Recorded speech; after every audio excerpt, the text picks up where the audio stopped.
Assalamualaikum warahmatullahi wabarakatuh. Alhamdulillahirrabbilalamin wa bihi nasta'in. Wa ala umuri dunia waddin. Wassalatu wassalamu ala asyrafil anbiya'i wal mursalin. Wa ala alihi wa sahbihi ajma'in amma ba'du. Yang terhormat dosen pengampu yaitu Ibu Hajah Debbie Nabilatul Fauzia, LCMA. Perkenalkan, nama saya Aliza Zulfa dari kelas 1C, Prodi Pendidikan Agama Islam dari Universitas Sina Perbangsa Karawang. Terima kasih telah mengizinkan saya untuk memaparkan mengenai ilmu hadis riwayah dan ilmu hadis dirwayah. Pengertian ilmu hadis. Ilmu hadis itu membahas tentang sanad dan matan ya. Nah, di dalam bukunya juga yang pertama ada sanad dan yang kedua ada matan. Jadi pengertiannya, ilmu hadis sebenarnya kaidah-kaidah yang mengetahui keadaan perawi dan yang diriwayatkannya. Perawi, siapa sih perawi itu? Perawi adalah sebutan orang, ya ini adalah si perawi itu adalah sebutan orang-orang yang membawa serta menyampaikan serta yang memberikan berita dari Nabi Muhammad SAW. Bisa juga disebut sanad. Kalau orang-orang itu bisa disebutnya sanad ya. Jadi kayak mata rantai gitu. Mata rantai para perawi hadis hingga sampai kepada matanya. Matan atau marwi yaitu isi berita yang diriwayatkan gitu. Contoh hadis ini adalah terjemahnya. Menceritakan dari Adam, menceritakan kepada kami Syu'bah, menceritakan kepada kami Syair Abu Al-Hakam. Ia berkata, aku mendengar Abu Hashim berkata, saya mendengar Abu Hurairah berkata, aku mendengar Nabi Muhammad SAW berkata, barang siapa yang berhaji ketika dia tidak membuat jima adalah bersetubuh ya, dan dia tidak berbuat kefasikan, maka dia pulang dalam keadaan seperti hari dimana ketika ibunya melahirkannya. Hadis riwayat Al-Bukhari. Nah, dari Adam dari Syu'bah ke Abu Syair Al-Hakam, dari Abu Al-Hakam ke Abu Hashim, dari Abu Hashim ke Abu Hurairah, dari Abu Hurairah ke Nabi Muhammad SAW, itu namanya sanad.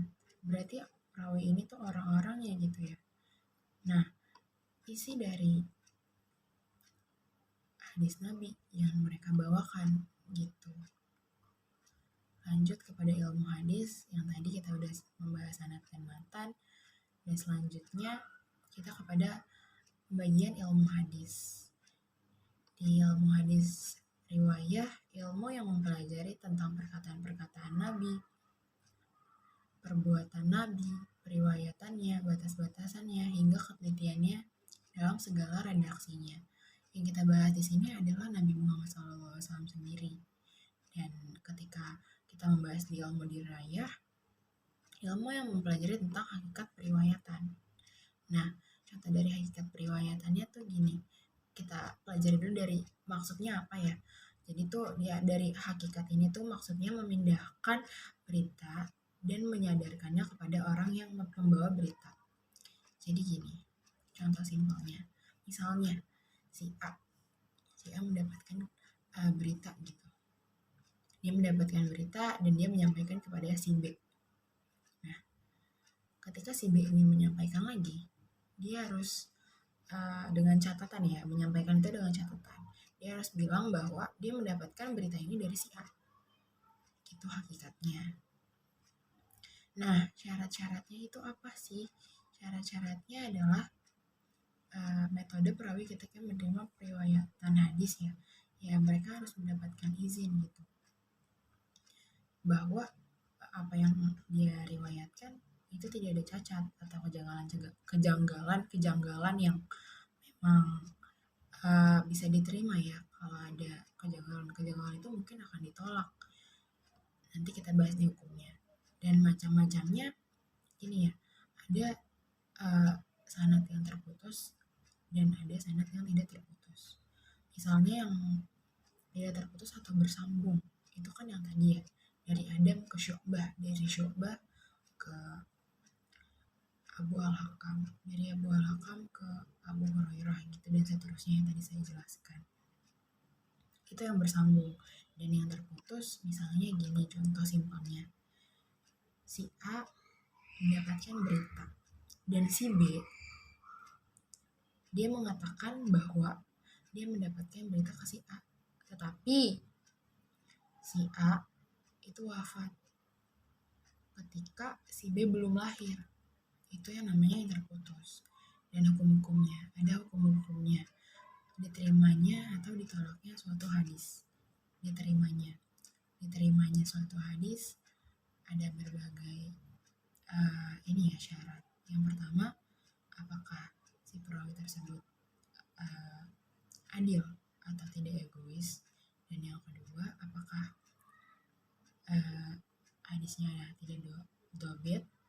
Dan yang ketiga, apakah hadisnya tidak ada kecacatan atau kejanggalan gitu. Dan ditolaknya suatu hadis ketika menemukan ada cacat yang tersembunyi dan si perawinya itu tidak dapat dipercaya, tidak adil, dan dobit gitu. Itu sebab-sebab ditolaknya suatu sanad gitu. Pada perawi tahu juga ya keadaan perawi dan syarat-syarat mereka. Jadi kita juga harus tahu gitu dari sifat-sifat perawinya tuh kayak gimana. Kita juga harus tahu gitu biografi dari si perawi tersebut. Jadi kita harus tahu apakah dia orangnya dapat dipercaya, apakah dia adil, apa yang menjadi sifat-sifat buruknya, sifat-sifat baiknya gitu. Nah, ada macam-macam periwayatan juga, dan yang terakhir ada hal-hal yang berkaitan dengan periwayatan gitu. Kita selanjutnya ke sejarah perkembangan ilmu hadis riwayah dan ilmu hadis diroyah. Pada periode Nabi Muhammad SAW, di perkembangan ilmu hadis riwayah, sebenarnya Nabi Muhammad itu melarang ya penulisan hadis karena dikhawatirkan bercampur dengan Al-Quran karena sama-sama menggunakan bahasa Arab gitu. Jadi ditakutkan bercampur. Nah, tetapi ini juga penulisan hadis sempat dibolehkan oleh Nabi Muhammad karena ini juga bersifatnya kondisional ya. Nah, karena dilarangnya suatu hadis itu ditulis, jadi sahabat mempunyai koleksi-koleksi hadis tersendiri, catatan pribadi gitu maksudnya. Dan di ilmu diroyah telah ada sih dasar-dasarnya di dalam Al-Quran, Al-Hujurat ayat 6 dan Al-Baqarah ayat 282. Nah, pada periode sahabat disebut dengan masa pembatasan periwayatan atau takwil ariwayah. Ini harus ada syaratnya. Orang yang meriwayatkan suatu hadis itu tuh harus membawa saksi dan bersumpah gitu. Karena adanya konflik politik dan maraknya hadis-hadis palsu. Nah, di ilmu diroyah timbul ya secara lisan. Periwayatannya juga disertai dengan saksi dan sumpah. Sama kayak di ilmu hadis riwayah gitu. Nah, di periode tabi'in secara resmi hadis ditulis dan dibukukan. Itu atas perintah Umar bin Abdul Aziz.